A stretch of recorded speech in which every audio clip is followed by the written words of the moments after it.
আল্লাহর নবী সেজদার মধ্যে পড়ে কাঁদতে থাকবে, ইয়া রব হাবলি উম্মতি, আল্লাহ আমার উম্মত গুনাহগার, আমার উম্মত গুনাহগার, আমার উম্মত গুনাহ করে ফেলছে। আল্লাহ আমার উম্মতের কি হবে? আল্লাহ আমার উম্মতের হবে কি?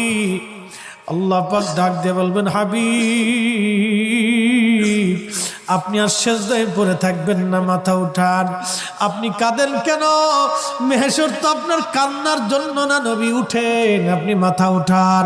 আপনার জন্য আরশে মুআল্লার ডানে একটা কুরসি পেতে রাখছি, একটা চেয়ার পেতে রাখছি, একটা আসন রাখছি। আপনি নবী সেই আসনে বসবেন।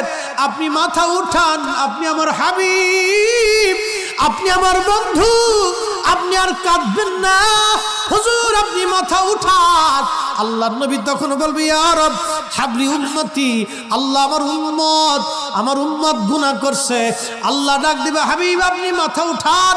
আপনি সর্বপ্রথম হামদের পতাকা উড়াবেন, আপনি সুপারিশের পতাকা উড়াবেন, আপনি যাকে খুশি তাকে নিয়ে জান্নাতে চলে যান।